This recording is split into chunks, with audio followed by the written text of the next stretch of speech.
Boa tarde, Duda. Um prazer renovado estar aqui. Como é que você está? Tudo bem, caminhando bem, tirando uma gripinha de inverno, no restante em ordem. O inverno tem que tomar vitamina C e E. E descansar. Todo dia. É isso E mesmo. não trabalhar, tira licença. Lá o Renato Zaide. Essa parte é mais difícil. A licença é mais difícil. A vitamina C a gente toma com tranquilidade. Você tá bom? Tudo bom, Duda, você também? E a família? Tudo Tudo bem? em paz. Hoje nascendo um sobrinho, mais um para a é? família. O João Vicente, filho do meu irmão Camilo. Um abraço para ele. Camilo está onde? Camilo está no Boulevard Shopping. Ah, está no Boulevard? Boulevard. Faz tempo que eu não vejo o Camilo. Tá correndo lá com as lojas todas lá. Como é que está o Boulevard em relação ao shopping antigo, o Bauru Shopping? Olha, dividiu a fatia? Você acha que dividiu? Eu acho que não dividiu o que o Bauru Shopping tinha, mas agregou mais consumidores. Né? O Boulevard ainda está num período chamado de maturação, pelo que eles dizem, né? Que leva-se 3, 4, 5 anos até. Mas a gente nota o crescimento da frequência lá. E neste feriado, Duda, de 9 de julho particularmente, os dois shoppings, que foi até um alento para a gente que está vendo só falando em crise, né? Os dois shoppings super lotados. Claro que teve um bom produto, que foram as liquidações. E foi perto foi também dos salários mensais. Perto né? do salário, um dia de frio, chuva, que é bom se abrigar num lugar coberto e com atrações. As viagens de fim de semana prolongado que foi um fracasso. Caiu bastante esse ano em relação ao ano passado, né, João? As rodovias não tiveram tão movimentadas. Não. Particularmente este feriado, nós notamos pelos balanços da Polícia Rodoviária que o movimento foi bem menor. E os acidentes, consequentemente, 50% a menos teve muito a ver também com a queda do movimento também, né, João? Tem. O esfriamento da economia repercute em todos os setores, né, Duda? Todos eles, uns menos, outros mais. As empresas que têm mais musculatura aguentam mais, as que não têm desaparecem. Tudo que cai de movimento é imposto a menos que vai recolher e é dinheiro público a menos, porque dinheiro público não existe, é o imposto que vira dinheiro público, né? O dinheiro público é o nosso dinheiro. Claro, é o nosso dinheiro, né? Exato. Então, você vê, o movimento caiu em tudo quanto é lugar, né? Todos os lugares. Quem tem força se aguenta isso. passar um ano e meio agora. Quem não tem força pode sucumbir, esse é o problema, né? E aí vem as quebras, vem as demissões, que é o lado mais ruim dessa situação toda. Todo mundo fala em 2 anos de crise. O Delfim falou em 4 outro dia, deu uma de profeta aí. Espero que ele esteja errado. Eu estou rezando para que ele esteja errado. Né? Eu me lembro de um dos últimos programas, você falou aqui, na minha última vinda aqui, a inflação passaria dos 2 dígitos. A gente está em 9, toda vez eu fico lembrando. Cada nova reavaliação da meta, eu lembro daquilo que você falou. Vai ser meu Deus, será que o Dudu dava certo? Já está em 9 a perspectiva, né? Não, ela vai terminar o ano com 12. Pode escrever. É que é 12, pesado, hein? Há quantos anos nós não tínhamos isso? Há muito tempo. E tem uma coisa meia mágica, segundo dizem os economistas. A hora que ela cai para 2 dígitos, o crescimento vira mais acelerado, né? Não é mais geométrico. Aí não é mais geométrico, aí ele vira uma... Né? Aí é complicado. É complicado. Vamos ver o que o governo e toda a sociedade vai fazer nesse meio tempo. Né? Bom, o Nico Mondelli afirmou aqui, depois ele tentou modificar um pouquinho, de que realmente o aterro sanitário até outubro está pronto. Olha, oremos, não é, Nico? Porque o que a gente viu de 2011 para cá foi uma série de trapalhadas, de uma série para não falar omissão, para não falar negligência, que são termos mais pesados, mas uma série de erros que conduziram o aterro a essa situação lamentável. Algo que, em tese, seria até simples, né? Porque você tem o controle, você teve os avisos, há tecnologias disponíveis suficientes, mas nada se fez. Se tornou um problema complexo, se tornou, acho que hoje, um dos maiores, ou talvez o maior problema do governo do Rodrigo Agostinho. Quer dizer, isso revela o quê? A incapacidade do gestor público de comandar aquilo que lhe afeta, né? Vamos falar a verdade, você até teve paciência até demais, né?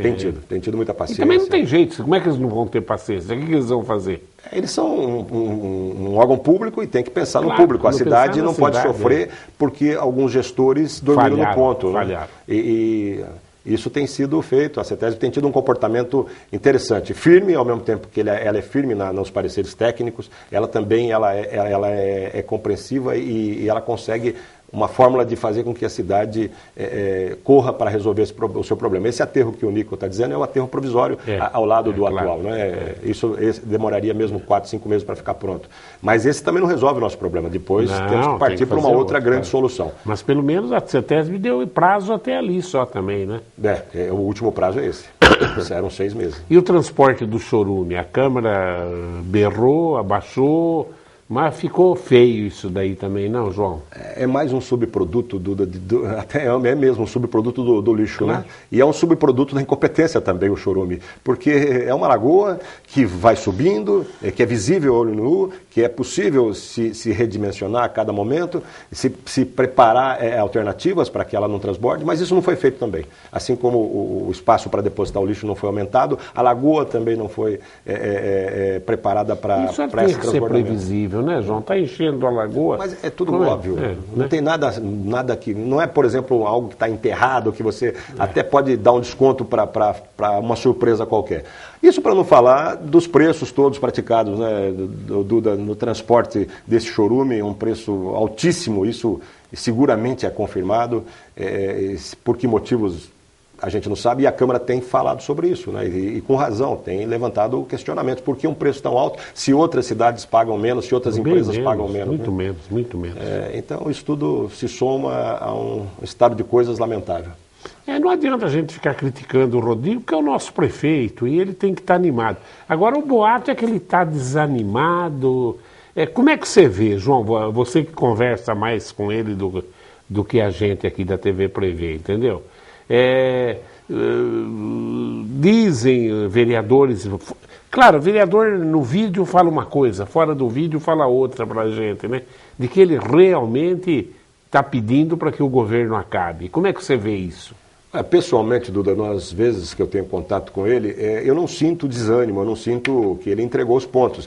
O Rodrigo tem uma capacidade muito grande de manter um astral, vamos dizer assim, de manter um estado de alerta. A imagem que a gente tem é que ele é um cara que gosta de ser prefeito, né? Exatamente, isso ele passa pessoalmente, né? Ele passa ele passa esse estado de dinamismo permanente, de disposição permanente. Agora, é óbvio que isso não se reflete na mesma proporção nos atos do governo. Os atos do governo, eu acho que o governo está mais desanimado do que o próprio prefeito. O governo como um todo, as atitudes, as consequências, os projetos em andamento, as soluções para os problemas. Eu acho que o governo sim está em um estado de sonolência, já quase que numa reta final de um bota fora. Agora, o prefeito, ele pessoalmente demonstra muito ânimo, agora soube que está fazendo um mestrado, que está com perspectivas boas na área pessoal, né? Isso não quer dizer que tenha que misturar com a área a faceta pública dele. Mas ele não demonstra desânimo, não. E uma coisa que eu sempre ressalto nele, que é uma qualidade, pode ter defeitos, mas há uma qualidade nele. A disposição para conversar, para dialogar e para aceitar críticas, inclusive, viu, Duda? É isso que nós estamos fazendo aqui, de certa forma, é bem assimilado por ele. Ele é assim. Isso é um mérito. Porque a maioria dos políticos tem uma condição autoritária embutida, que não aceita, que não é aberta ao diálogo, que quer impor as suas vontades. O Brasil vive isso em grande medida por aí, né? E nesse aspecto o Rodrigo tem que ser elogiado. Veio de Duartina aqui o Horácio Giacomini, ela está se vendo pela internet. Gostamos muito, parabéns. Olá, meus amigos. Só para registrar, gostamos muito das entrevistas dos últimos dias, principalmente com a psiquiatra doutora Adélia Dayer Miranda. Essa mulher, ela é fabulosa.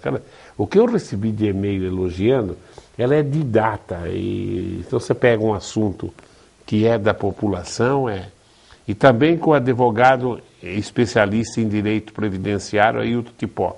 Esse também dá um ibope que Tipó Laurindo. E você sabe, Duda, só me permita um comentário, a gente percebe isso no jornalismo diário, os assuntos que dizem respeito diretamente à vida da pessoa, esses assuntos agregam, esses assuntos retêm a atenção do telespectador, do leitor do jornal, porque as pessoas estão com o saco cheio da política, estão enfastiadas de tanto problema, de tanta crise. As pessoas não querem falar muito de problema, nem ouvir falar em problema. Elas querem soluções práticas para a vida dela. O que ela quer ouvir agora, na hora do almoço, o que ela vai poder talvez decidir à tarde, né? Uma ideia, uma novidade. Então, e isso explica muito, além do talento, do mérito do Ailton e da Adélia, isso explica muito também hoje o que vai na cabeça das pessoas. O tipo de televisão que tem que fazer hoje, né? Ela tem que ter essa interatividade. Tem que Esse ter, é o tem sucesso. tem que atender o interesse também imediato das pessoas. Os assuntos públicos, eles cansam um pouco. É verdade.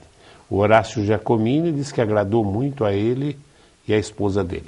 Por falar no Tipó, há 10 dias atrás, o Tipó perdeu o pai dele. Não sei se você ficou sabendo. Eu sou pelo Facebook. Hein? Né? Perdeu o pai. O que você acha? Essa crise, você falou que acha que vai até o ano que vem, na tua opinião?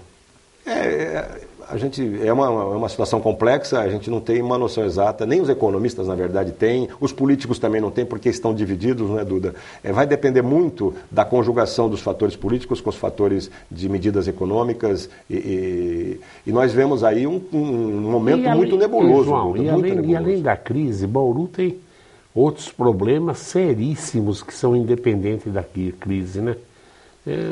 Problemas estruturais Coab, que se soma à conjuntura de crise, né?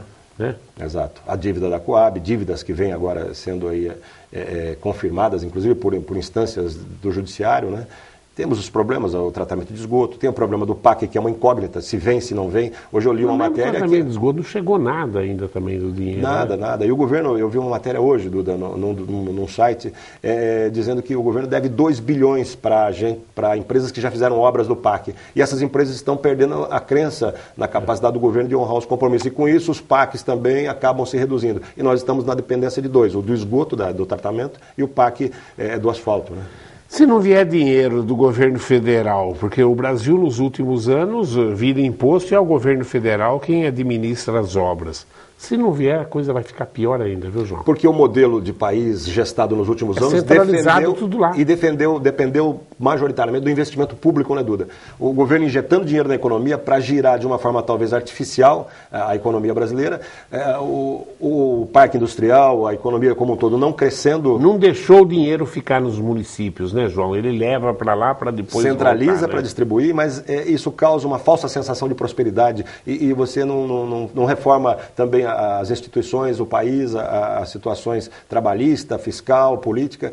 Então agora acabou, esgotou, não tem dinheiro mais para ficar artificialmente mantendo o paciente vivo, né? Por isso é que nós nos encontramos nessa situação. A economia, praticamente o PIB quase zerando nesse ano, né? Ô João, o escândalo dessa semana é o encontro da presidente Dilma com o ministro da Justiça, o Cardoso, e o presidente do Supremo Tribunal, um encontro escondido na cidade do Porto, em Portugal. Quer dizer, o avião dela que ia para a Rússia desviou e se encontraram lá. Segundo dizem as informações hoje, é que tudo isso foi feito exatamente para melar, né, todo o processo do Lava Jato. Há uns 15, 20 dias atrás, eu falei até brincando, cuidado pro Moro, que se bobear ele vai para a cadeia ainda. E agora já não é tão brincando tanto assim. Segundo dizem as más línguas, é realmente anular o processo, voltar tudo para estaca zero, perdoar os empresários que estão envolvidos, porque senão, ao ponto que chegou, segundo dizem, você deve ouvir tanto quanto eu isso, é que é inevitável o envolvimento do Lula e da Dilma no processo. Então, ou eles barram, ou eles vão para a cadeia. Esse é o que a gente escuta por baixo do pano, né? E agora esse encontro, minha opinião, eu acho que se melar simplesmente por algum possível erro de processo, eu acho que a população não vai entender e vai acontecer coisa grave no país. Olha, Duda, eu não acredito de forma nenhuma que esse processo do Lava Jato, que as inúmeras ações, não é só uma ação, judiciais, vão ser anuladas, mesmo as investigações da Polícia Federal, os inúmeros inquéritos que há. Isso não vai acontecer por um motivo que é concreto, que é fácil de mensurar e é um dos bons motivos para se crer ainda nesse país. As instituições estão fortalecidas. A democracia, pelo menos a democracia no aspecto de interligação entre as instituições, judiciário, executivo, legislativo, a própria imprensa, que não é uma instituição oficial, mas é o quarto poder. É uma espécie de balizador disso tudo também, isso está consolidado. Então não há espaço para uma canetada que acabe com tudo que foi feito até hoje, até porque há provas, há depoimentos, há delações, etc, etc. O que eu acho que pode acontecer é que, com o andamento do processo para as instâncias superiores, até chegar ao Supremo, muita coisa pode ser refilada, muita decisão, talvez de primeira instância, que possa ser até errada e ninguém está... Anular o processo, você não acredita? Não vai acontecer isso. Não, se anular, eu acho que... Se anular é o caos no país. É o caos, né? A população já foi à rua recentemente por 2 grandes vezes e já deixou esse recado também, que crê que pelo menos as apurações levem a um bom termo a moralidade do espaço público. Se não solucionando como um todo, mas pelo menos punindo aqueles que fizeram tudo o que fizeram aí, que já foi noticiado. Não acredito de forma nenhuma que vá virar pizza no final tudo isso. O que pode, eu repito, haver um certo abrandamento, entre aspas, de consequências para os envolvidos, conforme o processo vai andando. O Supremo vai ter um papel fundamental. A gente sabe que 10 dos 12, 13 ministros são indicados pelos governos do PT, mas isso vai ser colocado à prova. Os ministros também têm uma imagem a zelar, têm uma instituição a zelar, não vai ser... E haja vista o próprio mensalão, né, que muitos ministros nomeados pelo PT votaram pela condenação de Zé Dirceu, de Genuíno, Delúbio e outros mais. Então eu acho que as coisas vão até o final, Duda. Não são e também não é a solução total do Brasil, nem no aspecto moral, claro, e muito menos no aspecto da crise econômica, né? Eu acho que é uma das medidas que estão sendo tomadas, adotadas para que o país caminhe. Pelo menos para levantar a esperança da população, né, João? A população, do modo geral, a esperança está baixa, né? Está um nível muito baixo atualmente, mas há essa certeza, né, de que a democracia está funcionando. Não há nenhuma aventura golpista. Nesse aspecto, até a presidente tem se comportado de uma forma correta, né? Até porque as instituições estão ali a cercá-la, claro, para evitar qualquer tipo de aventura, seja do próprio partido, do governo. O discurso dela é para respeitar tudo isso, né? Agora, um encontro com o presidente do Supremo e o ministro da Justiça em Portugal... Isso é desespero de causa, isso é vergonhoso, isso é lambança de um país que ainda não encontrou o seu rumo definitivo, a sua solidez enquanto um Estado, né, Duda? E se permite esse tipo de coisa. A gente vê outras coisas absurdas acontecendo, né? E esse encontro, o próprio presidente do tribunal deveria ter evitado. Não é bom para ninguém isso, né? Enfim. O Pedro Valentim pergunta para você, João, comparado com outras legislaturas, essas duas últimas câmaras municipais não fiscalizam, e essa é a principal função de um vereador. Pelas notas e matérias que vemos sobre a questão do chorume e publicada no Jornal da Cidade, no mínimo teria que ter uma comissão especial de inquérito, que a maioria dos fundadores confundem com comissão processante. Qual é a sua análise sobre a falta de fiscalização? Os vereadores, em parte ou em grande medida, têm denunciado na tribuna, têm falado todas as sessões nos últimos meses, em todas elas o tema predominante ou foi o lixo, ou foi uma ou outra mazela aí da atual administração. Então, em termos de posicionamento, a Câmara tem se posicionado, Duda. Agora, há de fato uma dificuldade enorme para a instalação de comissões de inquérito, que o Pedro ressaltou, não são para condenar, são para investigar, para averiguar, e podem, ao final, dizer, olha, não há nada que justifique uma comissão processante, que aí sim seria a instalação de um processo de cassação do prefeito.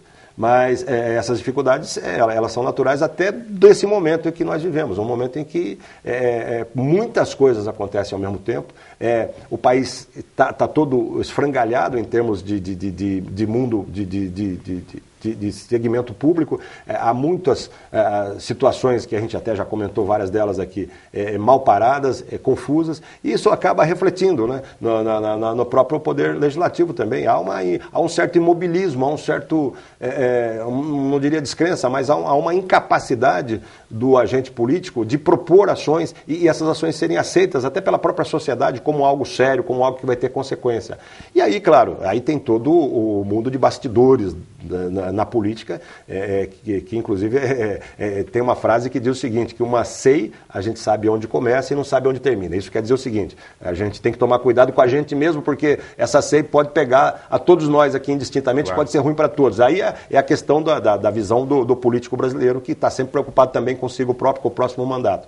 Então é uma conjugação de fatores que levam a essa ausência de uma investigação mais aprofundada. Agora, existe o Ministério Público. Eu também não vi nesse período nenhum vereador acionar o Ministério Público. Não conseguiu instalar a SEI lá na Câmara. Então o Ministério Público, o Poder Judiciário existe para isso. Por isso existem 3 poderes. Um compensa o outro, um corrige o outro, um faz o que o outro acaba não conseguindo fazer. Né? Essa é a crença que a gente tem. Tem que ter nas instituições. Se uma não funciona, a outra tem que funcionar. Senão o país para e nós caímos até numa ditadura, numa dessa. Né? Ô João, outro boato que tem por baixo do pano é que o Lula está disposto a assumir a Casa Civil exatamente para tentar brecar a crise. Ele está jogando no cacife dele, na imagem dele, para reverter esse pessimismo e essa rejeição histórica da presidente do PT. Eu não acredito de jeito nenhum. Acho que ele seria um maluco se fizesse isso, achar que ele é um Messias até um ponto desse. Mas como é que você vê isso? Você acha uma possibilidade? Pode ser que ele dá a cara para bater tanto assim, assume a Casa Civil e, entre aspas, claro, aí ele ia barrar o Temer e ele realmente assumiu o papel, entre aspas, de presidente. Olha, Duda, o Lula tem uma trajetória que revela muitas incoerências do ponto de vista do comportamento político.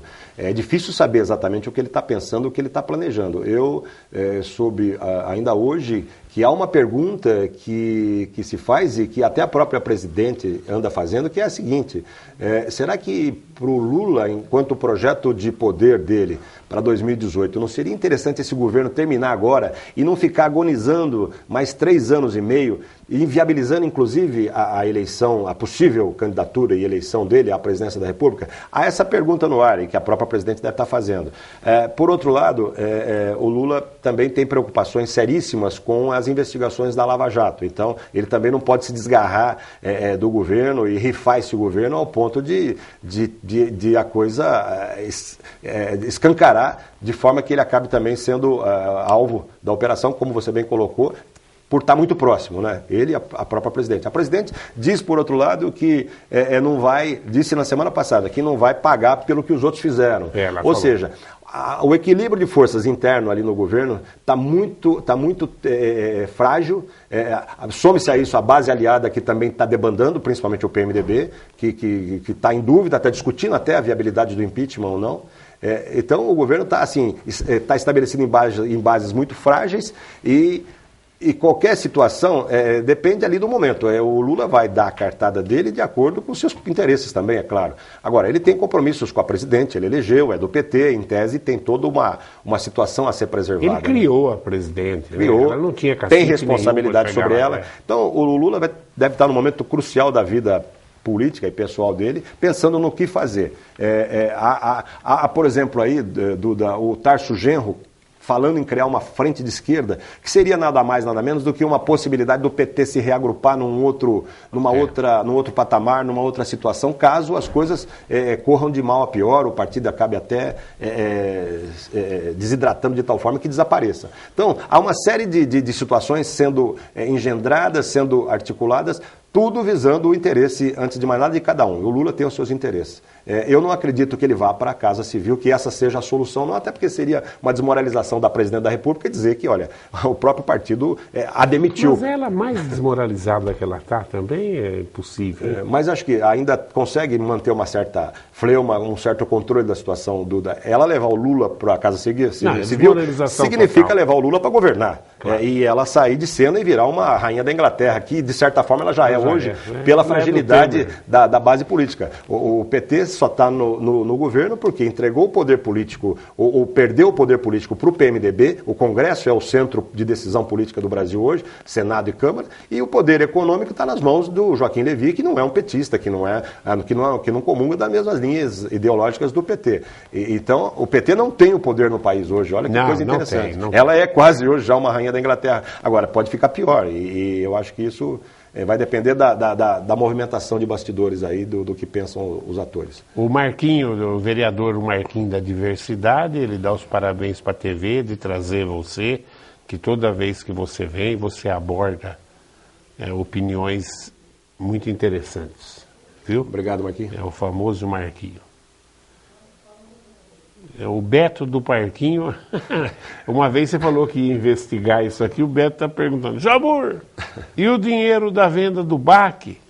Olha, Beto, está ficando até engraçado isso, mas nós temos lá no jornal as pautas urgentes, as pautas do dia, aquelas que de fato que acontecem a todo momento, que nós temos que correr atrás. A pauta do BAC, do que virou o BAC, ela está lá, ela é, vez ou outra, trazida à mesa das nossas discussões. Essa semana passada, por incrível que pareça, eu perguntei sobre isso, pedi à nossa editora de pauta, a Luciana, para que tentasse levantar um fio da meada dessa situação. Quem é que está com o espólio do BAC? Quem é o responsável por isso? Era um advogado que eu nem me lembro o nome, que talvez ele até pudesse nos esclarecer, dar uma ligadinha para o jornal, aqui para a TV, para dizer em que pé que está isso, porque de fato há pessoas que ainda são ligadas ao clube, apesar de muitas já terem talvez desistido disso tudo, mas há uma situação jurídica e há patrimônio, inclusive, me parece que há uma chácara que pertence a todos os associados, e isso merece explicação, Beto. E olha, eu acho que um dia eu vou dar uma resposta mais concreta para você aqui nesse programa,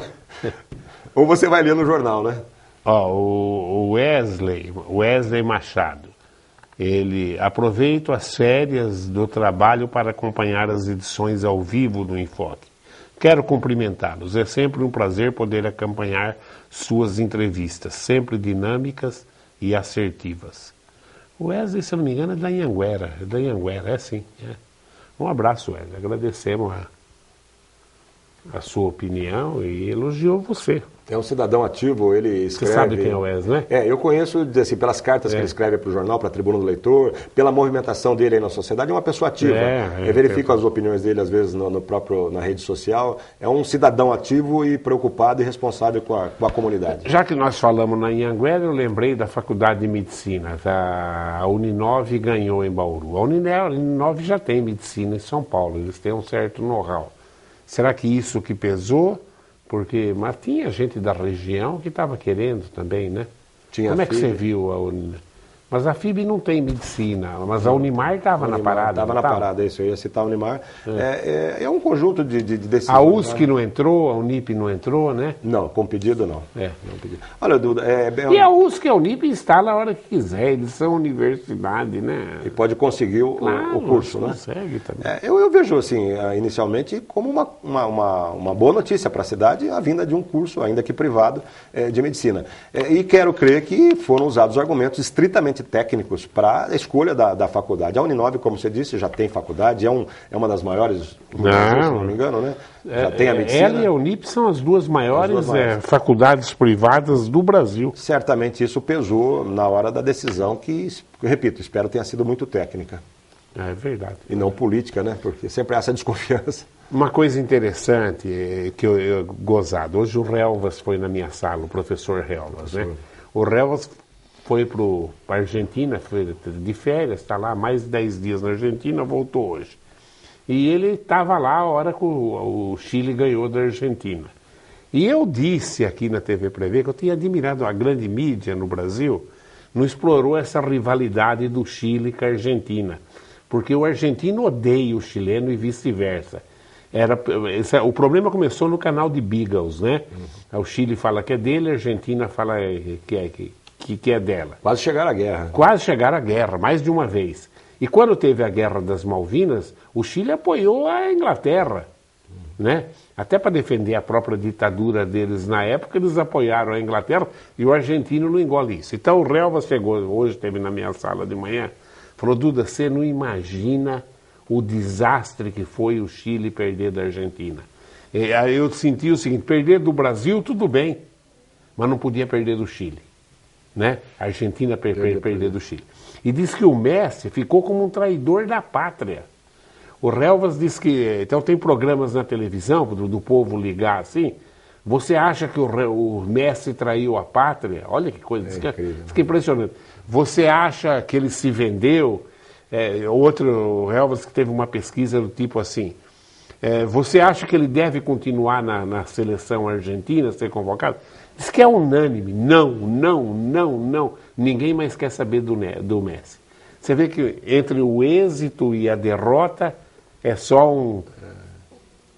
um pulinho, né? Exato, Duda. E nós, olha, o que é para se ressaltar, na linha de baixo aqui do Equador ou do planeta, a passionalidade impera, né, Duda? Enquanto a racionalidade impera no hemisfério norte, aqui é passionalidade. Principalmente no futebol. Isso revela, isso é por isso que nós somos considerados um terceiro mundo, ou subdesenvolvidos, ou na melhor das hipóteses, em desenvolvimento. É um absurdo isso, né? Total, chegar a esse nível. Um craque, né?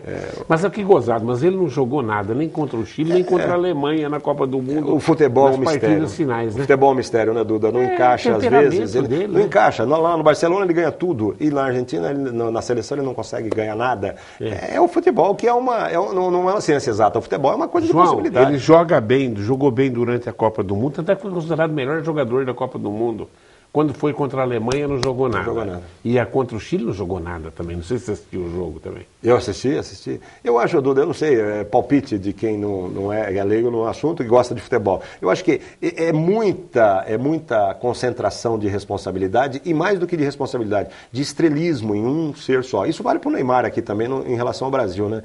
E esses jogadores chegam em determinados momentos cruciais, acabam sentindo uma certa paralisia até, acabam não sabendo nem se tem que dar o máximo, se tem que dar o que tem, eu não sei, a psicologia talvez explique muito bem. Olha, o futebol... Você concentra um esporte coletivo e concentra em uma pessoa, é complicado. É muito complicado. Gera...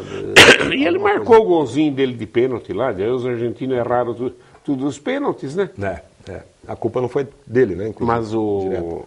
Mas o futebol, para o Brasil, para o Uruguai, para a Argentina, só quem conhece... Que paixão absurda, né, João? Exagerada, né? Absurda. Eu estava vendo uma pesquisa, mesmo com essas denúncias da FIFA, da CBF, a interesse do brasileiro pelo futebol não caiu nada. 1%. Pelo contrário, só aumenta. O Campeonato Brasileiro agora ficando mais quente, mais competitivo. Como é que chamava aquele presidente do Corinthians que falava tudo errado? O Vicente Matheus. Vicente Matheus. Uma vez, numa entrevista, ele falou, eu sou mais importante... do que o presidente da República. Pois é. Para a nação corintiana, sem dúvida que é. Eu sou mais importante do que o presidente da República. Mas o nosso Noroeste, que pelo menos acho que da quarta divisão nós saímos essa vez, não, João? Eu acho que sobe e o trabalho está sendo bem feito. Você vê que agora até o astral, o ânimo lá ficou bacana, pintaram o estádio todo, a frente, a fachada. Espero que o vandalismo não vá lá detonar com pichações, né? Mas o time embalou. Está bem encaixado e eu acho que é aquilo que nós falamos num programa aqui, né, Duda? Tinha que voltar para estaca zero, para recomeçar do zero e aí a gente vê onde é o nosso nível. É na A1, A2, A3? Na B certamente não é. Nós vamos subir. Eu só espero que o Brasil também já chegou no fundo do poço. Agora é só melhorar. Também, exatamente. Mas para isso precisa de desprendimento de todos os atores aí, né? A presidente da República, começando por ela, mas não só ela, todos nós brasileiros, inclusive. E não adianta nada... ela ir mal, derrubar o PT, o país tem que... Por si só, claro. Por si só não basta. Não basta. Tenha dúvida. Trocar de governo num regime presidencialista não basta somente isso. O Marcos Eduardo Monteiro, Duda e João Sabor, boa tarde. Sobre o novo ginásio de esporte, não ouvi mais falar quando vai ser iniciado. Tem grana, Marcos, mas vamos ver o que o João vai falar. Nada quanto ao projeto, que é muito bonito, mas é mesmo. Mas o ginásio já não vai nascer pequeno e acanhado se comparar com os novos ginásios. Talvez nós podemos deixar de receber futuramente uma seleção de vôlei ou basquete devido ao tamanho. Exemplo, o ginásio de Marília tem capacidade para 8.000 pessoas e não é usado. Boa tarde. Oi, Roger. Roger não, Marcos, né? Marcos, obrigado pela pergunta. É o que o Duda já falou, não há dinheiro e nesse cenário todo que nós temos falado aqui, que vem dinheiro muito de lá do Ministério, não acredito que são 25 milhões, 30 milhões, que não vão estar disponíveis tão cedo com dinheiro federal. Nem daqui a 2 anos, 3 anos talvez. Dinheiro estadual também não há sinalização para isso. E municipal, muito menos. Então, nós vamos ter que esperar um pouco. Quanto ao tamanho do ginásio, eu também tenho essa indagação. 5 mil, se já que vai fazer, por que não faz maior, né? Porque é uma coisa que para décadas. Concordo. E essa opinião do Marcos eu compartilho. Quem pode responder bem na próxima vinda aqui, não sei se já falou sobre isso, o secretário de esportes, né? Ele nosso falou. amigo. E ele falou que não, o dinheiro está garantido. Eu falei, ele não fala isso. É o que ele quer, né? É o que nós queremos. Talvez para 8 mil vá para quanto? 40 milhões? Eu não sei, talvez fique um pouco mais distante, né? E talvez por isso tenha se optado por 5 mil. Que é um número exigido pelo menos pelas federações, né, pelas confederações, para realizar finais de campeonatos. Talvez os 5 mil seja baseado nisso. No mínimo, tem que ter 5 mil, essa é a exigência tanto da Federação Estadual, da Confederação Nacional e mesmo da Mundial, né, para que Bauru um ginásio possa sediar finais de campeonatos importantes. Talvez por isso. Olha, eu volto a frisar isso, até o João usou essa frase hoje que eu falo sempre aqui. O dinheiro público é o dinheiro dos impostos que a hora que chegar lá vira público. Dá uma olhadinha em Bauru. Tudo diminuiu o movimento, os restaurantes, as pizzarias. Agora, o que está acontecendo em Bauru está acontecendo no país inteiro. Caiu o movimento, a arrecadação de impostos faz assim, ó. Então, a verdade é uma só. A não ser que tenha alguém escondendo dinheiro aí. Não existe dinheiro no mercado, né, João? Não existe. As pessoas devem ter poupado, muitas delas se cuidado, deve ter um dinheiro reservado, mas esperando agora a confiança voltar, né? Essa palavra na economia é muito forte, né? Confiança. Esperança. O dinheiro até existe na mão das pessoas, né? O Helvas, por exemplo, está com dinheiro, está passeando, está na Argentina, está investindo. Mas, enfim, as pessoas vão esperar agora, vão esperar. E esse é o problema, né? Por isso que o papel do Estado brasileiro é importante para dizer, olha, entramos no ritmo, vamos voltar aos poucos. Talvez com consciência, lógico, gastar com consciência, talvez até rever um padrão de consumo que a gente teve nos últimos anos, rever para um outro patamar mais responsável, mais consciente e mais sustentável também. Eu conversei com o pessoal de São Paulo essa semana, de imobiliárias, de apartamentos, de vender apartamentos, 2, 3 quartos. Diz que é impressionante, eles tiveram que devolveram um monte de apartamento de uns prédios grandes que fizeram em São Paulo. Pro Duda está tudo assim. 25% foi a queda de 2014 para cá, Duda, na construção civil. 25%, que é um quarto, né? Que é bastante, é muita coisa. É muita. As quedas em geral nas indústrias maiores do Brasil, que a da construção civil é uma delas, foram de 15% a 25% nesse período. Ô João, a gente sente o Alckmin tirando o pé do acelerador também. Mas eu vi um dado esses dias, o Brasil caiu em tudo. Mas o estado que mais perdeu imposto foi o estado de São Paulo, até porque era o que mais gera imposto, né? Você viu isso também? Eu não li exatamente sobre isso. Parece que o estado de São Paulo foi o que mais caiu a arrecadação. E nós temos uma reforma fiscal, um ajuste fiscal sério em andamento aqui no Estado, né? Fala-se muito num ajuste federal, mas o estadual está em pleno andamento. O Alckmin, nesse aspecto, é muito cauteloso, é muito zeloso, né? Ele foi o primeiro que botou o pé no freio, o equilíbrio do governo. Acho que até antes mesmo do governo federal ele já diminuiu investimentos, né? E andou fazendo alguns cortes. Tem um recente agora que é das entidades públicas que recebiam repasse 6 meses após a liberação, parece que agora aumentou para 1 ano e reduziu de um valor lá de 30% para 20%, e que com esse dinheiro sendo canalizado segundo o governo, para outros setores, educação, saúde. Então, você vê que atinge, inclusive, até o social. Você viu as escolas técnicas do Estado, o Pronatec, diminuiu 1/3 o número de alunos. 1/3. É uma das de 3, né? Uma de 3 partes. 33%. É muita coisa. É muita coisa. João, o que você gostaria de falar mais para o nosso telespectador? Olha, agradecer e enfatizar que é discutindo o país e assumindo compromissos, assumindo posturas e posicionamentos que nós vamos mudar. Não adianta esperar só, né, da confiança, tem que começar conosco mesmo, em casa, na empresa, no trabalho, e isso se refletir depois no país, porque só a classe política hoje, lamentavelmente, não tem condições de dar resposta a nós. E vem uma eleição ano que vem outra daqui a 3 anos, vamos também atuar de uma forma mais efetivo. Né? O Estado assumiu muito compromisso para administrar a sua máquina, né? Porque um país tem que viver do dinheiro dos impostos. Quando ele vende matéria-prima, o que o Brasil vendeu demais nos últimos anos, ele tem sempre que ter na cabeça que a matéria-prima é finita, ela acaba, né? Então, ele, em troca da matéria-prima, ele não pode gastar esse dinheiro para gerir o Estado. Ele tem que gastar isso em infraestrutura. Você está vendendo uma mina de ferro, vai gerar uma ferrovia, que vai gerar emprego e vai gerar impostos. E não usar isso só para dar subsídio, salário, subsídios, aumentos, esse do Judiciário Federal agora 78%, eu não sei, não me parece normal num ambiente de crise como esse. Não, né? Saiu? O governo disse que vai vetar, né? Foi aprovado no Senado e o governo vai votar. Vetar. Não tem nem jeito de... Como é que pode? E olha aqui, a semana passada a notícia preocupante foi a queda enorme na Bolsa de Valores da China. Isso pode desencadear uma crise mundial, e se nós tivermos uma crise mundial, então aí... E você sabe qual foi a queda lá, o motivo? Eles tentaram dar maior poder para o Estado. Porque a China é um país comunista na retórica, mas a administração dela é capitalista, né? Exato. Então eles tentaram comunismo de Estado, né? Exatamente. Comunismo de Estado, socialismo de Estado. Exatamente. Eles tentaram dar mais poder para o Estado, então o mercado reagiu. Você vê que eles fizeram uma aposta no mercado. Não dá para passar por cima do mercado da forma... Por isso que eu digo que as instituições são balizadoras também, né? Não dá para se tentar muitas aventuras, tirando um ou outro país aí, autoritárias, porque... Os mercados reagem, as pessoas reagem, as instituições reagem. Por isso que eu não acredito em golpe agora nessa questão do Lava Jato. É difícil, não há espaço, mesmo que se queira, não há espaço para uma pessoa dar um golpe. Porque há uma série de instituições, pelo menos sólidas. É o que eu espero. João, um prazer falar. Um prazer, Duda, obrigado.